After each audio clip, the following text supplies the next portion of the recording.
Hello, I'm Judy Stiles. Thank you for joining us this week on Newsmakers. Our focus this week is dealing with disasters, and when we think of disasters, we often think of volunteers, and thinking of volunteers, we think of the American Red Cross. So joining me today from the American Red Cross, Judy Stolting and Stacy Burks. Thank you very much for being here today. Thank you. Thank you. In this next half hour or so, I'd like to talk a little bit about disaster preparedness from the perspective of the American Red Cross, but I think first we need to start out with Stacy explaining the Southern Missouri chapter of the American Red Cross. Sure.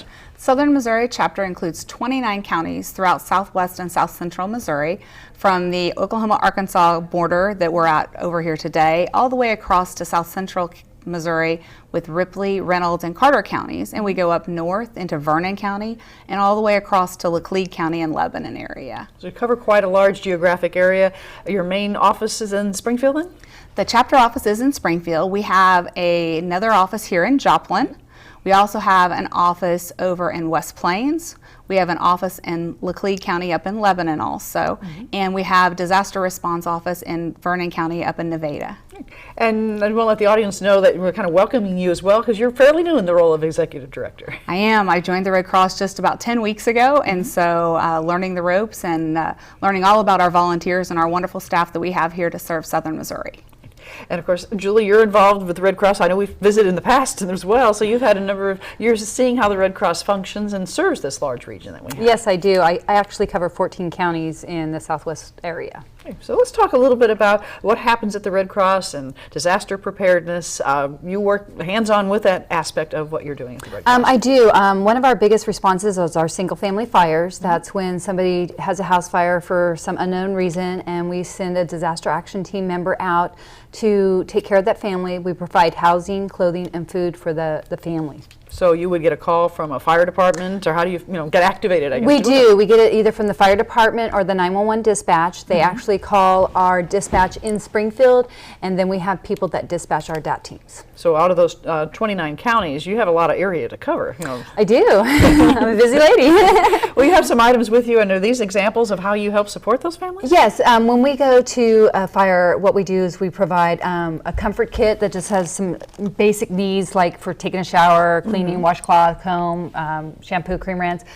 We do provide a toy if there's children in the home, and then we provide a blanket. It all depends on, a lot of times when they're running out of the home, they're maybe not completely dressed. Right. And so we'd like to provide a blanket for them so they can cover up and we can take care of them, get them into a hotel. So your goal is to get there as soon as possible after that fire? Yeah, our goal is usually 2 hours within the event. And what about the people who are providing these services? They're volunteers. They get a call in the middle of the night if somebody's house burns, they go Yes, they are. They're volunteers, and they're wonderful volunteers. They do. They actually, in some of my counties, they take on like a week or a month. It all depends on the county. Kind of on call in case something happens? Yes, on call. Of course, winter is a little bit more busier than the summertime, but we just had flooding, and so that we took care of some flood victims also down in some of our counties. Now, Stacy, we're talking about volunteers, and I know that has always been a key part of the American Red Cross, and it sounds like it really does continue to be. Right. About 97% of our response is made up of volunteers. And we have wonderful people who serve us not only in disasters, but they also serve in administrative roles, facility roles. We have people who go out and teach classes, like our pillowcase project to young children in our elementary schools. We also have volunteers who help with smoke alarm installation. And so we have those types of opportunities available to people who would like to volunteer with us. Okay. We'll talk some on this program about the opportunities for volunteers. I know we have some pictures as well, and I think it's great to not only talk about things, but to let people see things. So if we can get to some of the pictures that we have and kind of describe, what people are seeing here. Young lady hugging a fire hydrant. That's Pluggy. That's one of our, we take out to events. It could be some county events, so we take it out and it kind of sings songs and teach them about fire safety, and it really attracts the children, and we hand out little coloring books and kind of try to teach them a little bit more about fire preparedness. So this really ties into your educational efforts, general Absolutely, community yes. education, as we see. And this looks like it must have been at a fair. Here are some people gathered. It looks like they're volunteers as well, helping out at an event. It could be, and having lunch. It looks good. It could. This picture, I'm not sure where it's from, but it could be. They could be on response, and so that's the food, the meal that was provided by some of our vendors. Could be Arby's in the background, but that's one of the great things about our partners. They do come out and help when we have events. large vehicle here, disaster response vehicle? That's a bloodmobile. So we do provide blood services. They come to Springfield and Joplin. Like Joplin, they come every other month and do donate blood. So if someone's interested in the blood donation aspect, they can check your website, find out what days they'll be there, and follow it. So the vehicle comes. And now here it looks like you have maybe a letter from someone. This is a letter from a gentleman wanting to thank us for our response and thank our volunteers for all that they've done for him and how they comforted him and gave him hope in a time when he was really at a loss. And so it was it's a great opportunity to get those thank yous to our volunteers. It means so much to them to hear from the people that they've helped and just reinforces the good that the Red Cross can do for their community and their neighbors. And of course, people familiar with Joplin know that you were really a key role post-tornado in Joplin, in 2011. And you had a lot of volunteers staffing that facility and putting that shelter together. We did, yes. It was here at Missouri Southern, and we had signed the agreement with you guys 2 weeks prior to the event, and it's just a great partnership that we have with Missouri Southern and providing that space, because you just never know. And really, people may not realize the planning that goes into even having that staged or be ready to go. Well, we do stage cot trailers in most of the counties of the 29 counties that we cover. Okay. So we have a cot trailer in Joplin, and I have 14 counties. I know I have 13 cot trailers in every county. So they're on standby. They're on standby. They're usually near the emergency management director's office or a facility that's close by. It could be maybe where they would prefer to have a shelter. But we do have that in most of the counties. So this really helps expedite things when you have. Yes, that way so we don't have to bring it from a long distance. We've already got a cot trailer, so there. Now, earlier you mentioned some programs, the Pillowcase Project. Can you explain, either one of you, what that involves? You said. Sure, yeah, the Pillowcase Project is great. It's a new initiative that we have been doing for the past couple of years, and it's basically going into the elementary schools, 3rd, 4th, and 5th graders. And what we do is we provide an hour program and kind of teach them how to be prepared. What would they take if they needed to leave their home in case there was severe weather? How would they cope with severe weather? A lot of young children not sure how to cope with it, so we try to do what we call breathing with color, have them pick their favorite color and kind of imagine that color and close their eyes and just breathe deeply to try to, get them a little bit more comfortable with the situation, because it's not easy. And then we talk about what you could put in your pillowcase. Oh, okay. A snack, some water, a game, make sure you have your tennis shoes on. And we just kind of go through that preparedness. They get a booklet to take home and talk with their parents. And then after they do the program, they get a certificate. So really it's an educational program for the children that might carry over to the family. That's absolutely right. And on tablets and on your app store on your phone, we have another app for children called Monster Guard. Oh, okay. My 9-year-old thinks it's really neat. You get to train on there as to what are danger signs or what are issues within your home, not having a fire guard in front of your fireplace.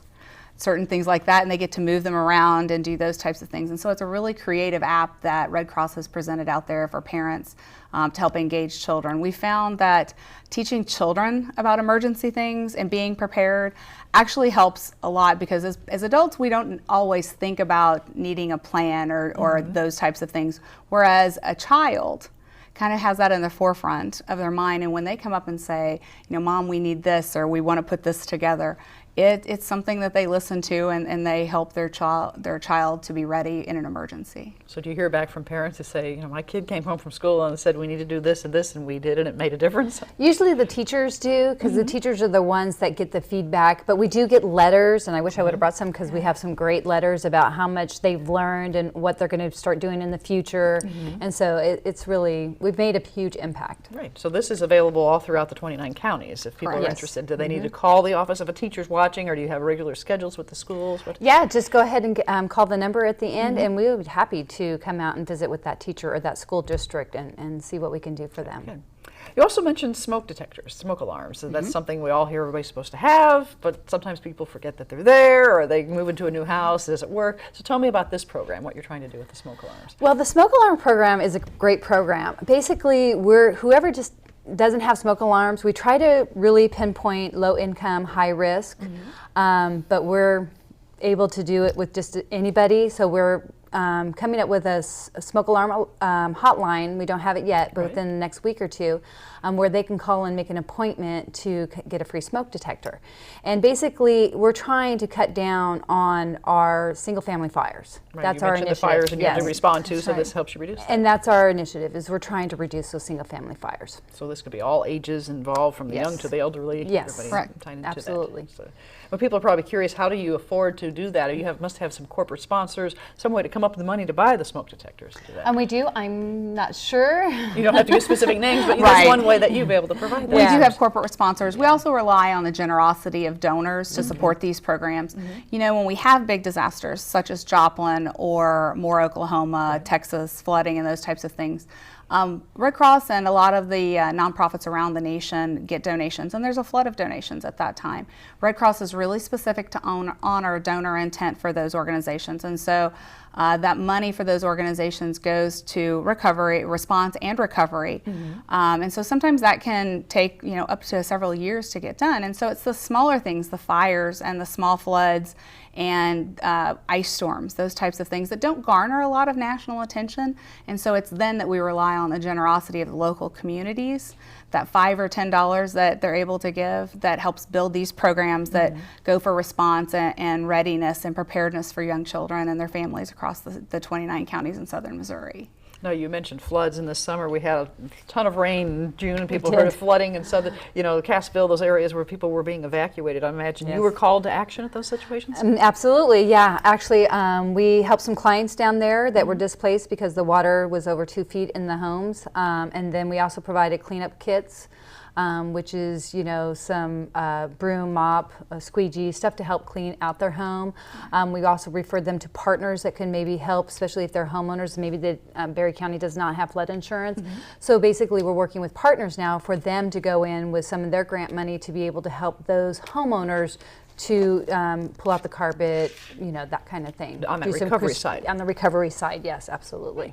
Well, Julie mentioned the networking. Do you find that, you know, with the Red Cross that you do network with a lot of organizations, a lot of other service groups? Yes, we have a lot of different organizations and service groups that we network with. We have partners, whether it be on the social service end or government entities, churches, universities like yourself that partner, whether it be shelters or providing other volunteers, providing emergency response, our, of course, offices of emergency management, both at the local and state levels.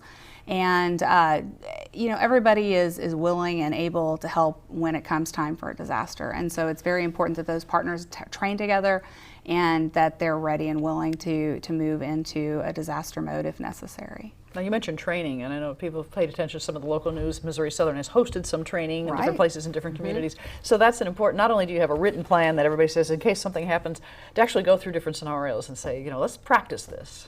Right. Yeah, we do. Actually, we do a lot of tabletop exercises with all our partners to actually, we had before the Joplin tornado, probably 2 weeks or 3 weeks prior, they had a huge exercise. And I think that's why the response was so good, because everybody had already worked together, worked together, played together, as they call it. So yeah, that's huge when you work with your partners. You know, your police, your fire, your emergency management directors, your hospitals, everybody involved, and your nonprofits. And so that made a huge difference as far as response. So we do a lot of that with our partners also. So that's an important aspect of the preparedness. Always be prepared. That's right. Knowing who's involved and being prepared. Let's talk a little bit about volunteers. You know, we think of the volunteers, the person who's at that shelter handing out water, blankets, and so forth. But what are some of the different ways people can volunteer to help out with the Red Cross? Volunteers are needed 24 hours a day, 365 days a year. And we use volunteers not only for disasters, but also for things like administrative office work, facilities to help us manage our facilities, our offices, our fleet of vehicles that we have, our trailers. We also use them to teach, like I said, the pillowcase projects, help us install smoke detectors in the home fires program, also to be available to man those shelters. And we have a ham radio volunteer group also throughout South Missouri, and you know, those folks were very important during Joplin. In fact, that was one of the things that I remember going out and seeing when I was down here, is the ham radio operators that were relaying information from the emergency communications office out into the field, into the different satellite. Cell phones weren't working at the time. That's phone right. lines were down. Right. Yeah, and so volunteers can connect through the Red Cross either by calling the office, or they can also connect through redcross.org. About the middle of the page, there's a link to our Volunteer Connection website. They can go on there and take a look at a video and register if they're interested. And then we ask them kind of to look at a checklist of different skill sets and different interests they have, and to check those off and kind of align them with the areas of service within Red Cross that might be of interest to them. So someone goes to the website, they register, then what's the next process for getting training? You know, you want to make sure people know what to do. Yeah. Well, basically what I do is, in my position, I actually get an email and saying, hey, you have a new volunteer in your area. And so what I do is I contact them and basically have a conversation with them. What do you want to do? What kind of time frame? You know, is it once a week, in the evenings, maybe just on the weekends? Because I have a lot of opportunities. It could be help being a receptionist. It could be helping with my DAT teams. It could be on a DAT team. It could be help me organize the home fire preparedness campaign.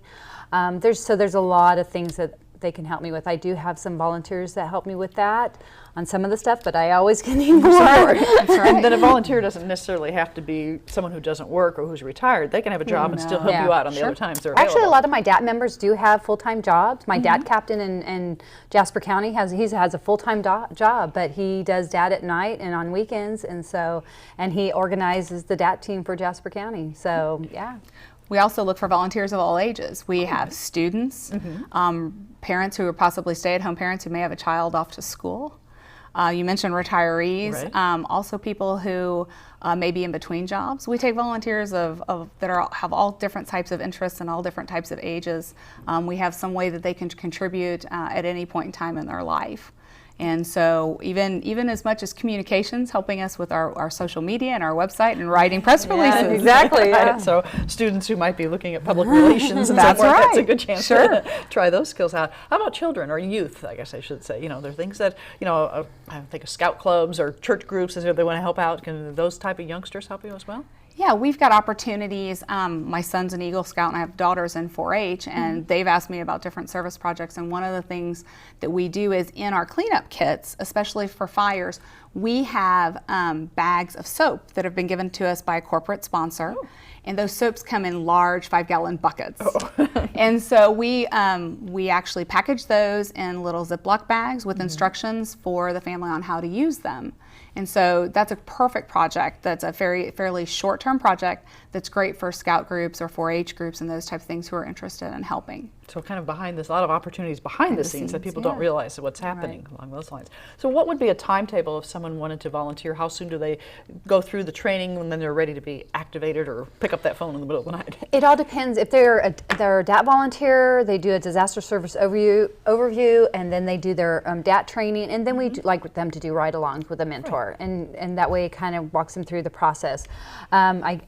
Honestly, the first 3 o'clock in the morning call, it's like, wait a minute. But yeah, we try to mentor them with somebody that's seasoned. Right. But if it's office help, usually we do their disaster service overview, and that basically explains what Red Cross does as a whole.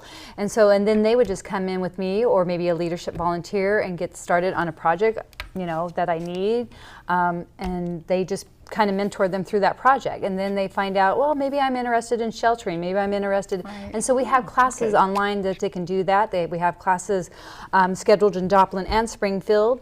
Sometimes if we have a church that wants to be a shelter, we'll go to that location and teach the church and their partners or their congregation how to be a shelter.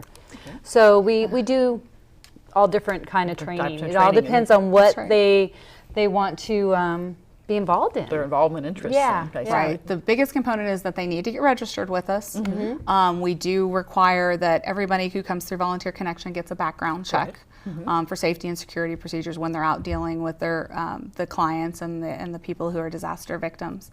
But once they get rolling, that generally comes through within just a few days, and we can get a contact with them, get their background check done, and then get them started on the role that they might want to play within the organization. And they're not limited to just one role. Oh, okay. People volunteer within the organization, and sometimes they serve multiple roles on multiple volunteer opportunities. We have a gentleman who serves IT, He also does disaster response. He also helps us with financial audits on cases too. So they can serve multiple roles. So a lot of areas of interest in what they Yeah. can tie all of that together. And you mentioned the involvement and obviously the people who are volunteering and helping the community and the clients. What kind of feedback do you get from the volunteers? What difference in life it makes for them? Well, they feel like they're actually contributing to something bigger than themselves. So I have a lot of volunteers that come in. We have a volunteer meeting once a month. We talk about, what's going on the next month, what events, how can we get more preparedness out there, and kind of this big family, it grows to this big family of, hey, they come to the meetings to see everybody and talk about what we're planning for the next month, or what events we have going on. One of my leadership volunteer, he does all my events. So he'll go, okay, I'm gonna have an event in, this county, or I have an event here, and we've done events at Missouri Southern. And so we have volunteers and that maybe they don't want to do that, but they want to go and hand out information, talk to people, and just give that preparedness, or run pluggy, or go to those fairs and be seen. Exactly. Right, tying that and together. that sometimes most of it's on the weekends, so that's when they can give on the weekends if they work a full-time job. And it really is a big family. We've celebrated anniversaries of couples who have celebrated. We have celebrated students who get GEDs. It's an opportunity to really be a part of something that allows you to have a different circle of people to continue to be educated, to continue to grow, and then also to continue to provide back to your community and your neighborhood. Right. Well, let's talk also about some of the things we've thought of in the past, first aid classes, for instance. People say, well, does Red Cross still offer things like first aid and CPR, where they get the community as a whole informed? We do. We still provide CPR and first aid classes at Springfield and Joplin. You just have to go on to 1-800-RED Cross and take a class, click on take a class, and they'll show you where the classes are being held, and then all you have to do is register. So you don't have to necessarily work for a company and take it through a company program. You have them through your offices. You can take those classes. Is that an area of emphasis that you continue, that you want personal preparation as well for people to be prepared for first aid and CPR? Personal preparation is very important. It's the first step to make sure you and your family are safe. Not only taking classes through redcross.org, we've started to meet people where they are. A lot of people like things online, and so some of those classes are offered online. But we also have apps available. We have a tornado app, we have a flood app, we also have an emergency app, and there are preparedness sections to each one of those apps. There are lists and documents available to help you make your personal preparedness plan. Those 3 apps also have emergency audible signals, to where even if you're not paying attention to the weather when you're out and about, if there's a tornado or a flood warning in the counties specific that you've set up on that app, it's going to warn you that there's an issue in one of the counties. Or with the emergency app, you can actually set up areas where you have family members. I have family in Central Missouri, and I have them set up to warn me if there's severe weather in those counties, so that I can check in on my family member and find out if they're all right. And so being prepared and being and understanding what the types of severe weather that might be where you're at are very important, and it's easy to do with these apps for the cell phones that most people carry around. Right, so our cell phones. And that's so true, because my daughter in Iowa, I get it when there's severe thunderstorm or tornado warning, and it will allow me to send it to her through messaging, and then she'll go, I got it because you had me put the tornado app on my phone last time you were here. Thanks for letting me know. So she's like, I got it just a couple minutes ago, my phone went off, and it actually travels with you. So if I'm traveling from, like, say, from Missouri to Iowa, or my other daughter lives in South Dakota, if I'm going through some kind of severe weather, that app kind of follows me in my location. So it tells me when there's something going on, and then maybe I'm not aware of it. So it's really a good app. So if you have a smartphone, look at those app providers and be able to find us. Look at your store, your Google store, your iPhone store, and they should be there. And then that also ties into, of course, today so many people communicate, you said, through the internet with classes. Social media playing a bigger role as well. I mean, did you have Facebook presence where people can get information instantly and things like that? We do have a Facebook page for Southern Missouri. We also have a Facebook page for the National Organization of American Red Cross. Most of the chapters, as well as the regions, have Facebook pages. We have a Flickr account where we have pictures up. We do have Twitter account also. Twitter is probably more used in emergency and disaster situations than it is on a day-to-day situation. There is a LinkedIn page, and so we're available on several different types of social media where you can contact us. Does that help your role as working with volunteers, that you can communicate with them a lot easier than having to pick Actually, up the phone? it does. You'd be amazed at how many, because I don't really, I monitor our Facebook, but I have all my volunteers around my Facebook, and I have Red Cross volunteers that I've deployed in a lot of different states. So we get all the kind of information, and we just, share, and you share the information, and you'd be amazing how wide it goes. So someone who's interested in being a volunteer, you have others that they can talk to, before they sign on the line or say, I want to do it. Absolutely. Come to a volunteer meeting, meet the volunteers, and it's this Thursday night at 6 o'clock in Joplin, But we do try to have a volunteer meeting once a month. Great. And as you mentioned, students could be a great opportunity for some students as well, if their area of interest, maybe PR, but also maybe medical interests and so forth. Students are. That's exactly right. We have nurses who also volunteer. We didn't mention our nurses. We actually sent several nurses to the floods in Oklahoma and Texas that deploy out generally for about 2 weeks at a time. Again, we have people who are social workers who help with casework, those types of specialties. But generally it's just mainly about having a servant's heart and a desire to serve your neighborhood and your friends and your family, and make sure that those services are available for future generations. And do you find a lot of people who maybe have received your services turn around and want to give back by becoming a volunteer? Do you have cases of that? Yeah. Absolutely. We have a lot of volunteers that have used our services in the past. One of a good friend of mine, she remembers when she was little and there was flooding, and she remembered back in the day where they got separated, so the Red Cross lady said, put your hand in my pocket and don't you move, you stay with me all the time. And she said that was such a big influence, that this Red Cross person took care of her until her mom and dad could get there. And she said, that's why I volunteer with the Red Cross, because they were there for me when there was flooding. Right. So, and I'm not sure which state it was, but it all boils down to the people making a difference in another person's life. Right. Absolutely. We have another opportunity that a lot of people aren't familiar with because of the proximity to military that we haven't mentioned, actually, is our service to armed forces. Oh, okay. And we're actually chartered by the Congress to provide emergency communications to military men and women around the globe at any point in time. We also have caseworkers who work with military and veterans to help them in times of needs. And so when a service member has an emergency at home, a loved one is ill, a wife is due to give a baby, those types of things, they can get in touch with the Red Cross, and the Red Cross will get in touch with their commanding officer, whether they're deployed or maybe they're just on a training exercise somewhere, in the United States. And that commanding officer knows that the incident's been verified, the emergency's been verified, and that the process needs to then go forward to get that serviceman or woman home just as quickly as possible. And we've had a lot of volunteers who come through that.